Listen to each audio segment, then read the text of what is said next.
আমি কিন্তু কাউকে রান্না শেখাই না, আমি কীভাবে রান্না করি সেটা দেখাই, ভিডিও করার জন্য দেখাই। কারণ ঢাকা শহরে রুমের মধ্যে কী ভিডিও আর দেখতে চাই। আসসালামু আলাইকুম দর্শক বন্ধু, আপনারা সবাই কেমন আছেন? আলহামদুলিল্লাহ আমরাও ভালো আছি, আশা করি আপনারাও সবাই ভালো আছেন।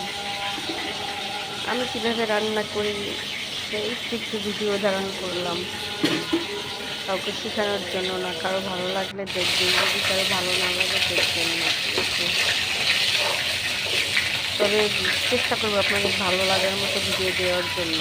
দেখি এখন এবার একটু গিয়ে কী হয়, দেখি কিনা সবাই। সেই জন্য আমি এক হাতে ফোন ধরে ভিডিও করি তো, আর এক হাতে কাজ করি, কখন ক্যামেরাটা ঘুরে যায় আমি নিজেও জানি না। আমি এই যে রাঁধুনি রেডিমিক্স মশলা দিয়ে আমি রোস্টটা রান্না করলাম। অবশ্য বাদাম, এখানে আদা রসুন দেওয়া, বাদাম বাটা, তারপরে পোস্ত বাদাম, জয়ফল, যৌত্রিক, এগুলো আমি কিছু কিছু ব্লেন্ডার করেছিলাম, বাদাম সহ কিশমিশ। পরে দেখতে পারবেন যে আমি ওই পানি দিয়ে গুলিয়ে দিতেছিলাম, ব্লেন্ডারটা ধুয়ে দিতেছিলাম। এই হচ্ছে যে মশলা। দেখতে থাকুন বন্ধুরা আমার ভিডিওটা। আমি চাই আপনারা সবাই লাইক করেন, কমেন্ট করেন এবং সাপোর্ট করেন, আমার চ্যানেলটা সাবস্ক্রাইব করবেন প্লিজ। আমি সবসময় পোলাও রান্না করলে তাতে গাজর দিই, দেখতেও কালারটা সুন্দর লাগে, খেতেও ভালো লাগে, একটু হালকা মিষ্টি মিষ্টি লাগে, বাচ্চারা তখন খেতে পছন্দ করে। আমি কিন্তু কাঁচামরিচ দিই নেই পোলাওতে, কারণ আমার ছোটো বাচ্চা আছে, ও কাঁচামরিচের ঝাল খেতে পারে না, কোনো ঝালই ওরকম একটা খেতে পারে না। তাই ওর জন্য আমি গাজর দিয়ে রান্না করলাম, পরে হালকা একটু চিনিও দিয়ে দিচ্ছি যাতে ভালো করে খেতে পারে, কারণ রোস্টের মশলা একটু ঝাল আছে, রোস্টে হালকা ঝাল লাগে, হালকা না মোটামুটি ভালোই একটু ঝাল লাগে। তাই পোলার চালে আর পোলার মধ্যে আমি আর কাঁচামরিচ দিলাম না। তো কী কথায় বসে ভিডিওটা দেখছেন প্লিজ কমেন্ট করে জানাবেন, ভুল ত্রুটি ধরিয়ে দেবেন, তাতে আমি একটুও রাগ করব না। প্লিজ, ভুল ত্রুটি অবশ্যই থাকবে, মানুষ মাত্রই ভুল।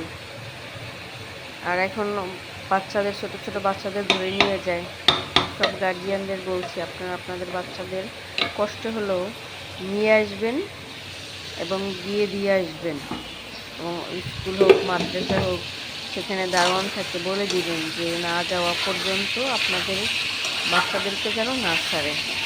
আমি মশলাটা কষাইতেছিলাম, মশলা তো কষাইছি আগে, মাংসটা দিয়ে ভালো করে কষাইছি, যত ভালো করে কষাবেন তত স্বাদ লাগবে। আমি এইভাবে দিয়ে দিই দুধটা, একদম ভিতরে পর্যন্ত ঢুকে যায় মাংসের, তাহলে এভাবে দিলে এইভাবেও দিচ্ছি, পরে আরও একবার দিচ্ছি। রোস্টের মশলা দুধ ছাড়া ভালো লাগে না, দুধ করে দুধ দিতে হয়, আমি দুইবারে দিয়েছি।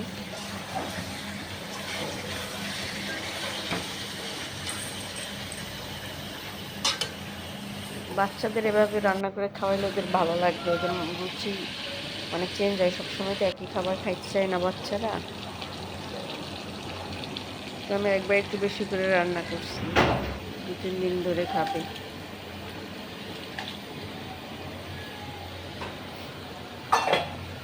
তুমি আলমারি খুলছো কেন?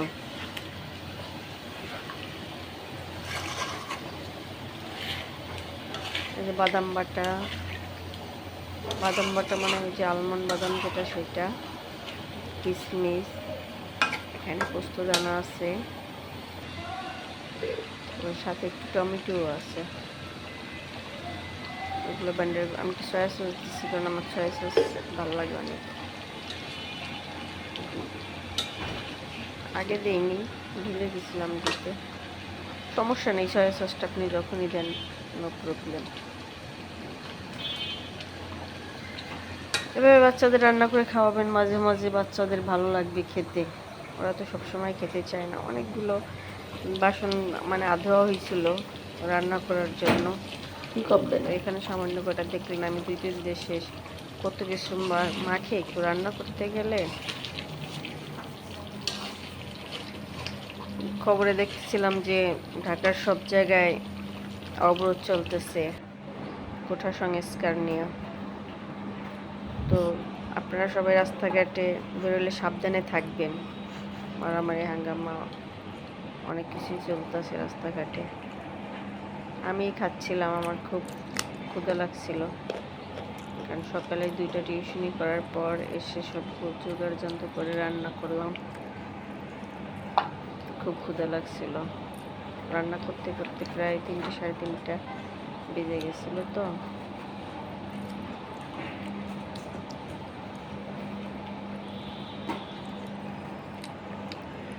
অনেক গরম ছিল, এই জন্য আমার ছেলেটাকে খাওয়াইতেছিলাম না, আমি গরম গরম করতেছিলাম।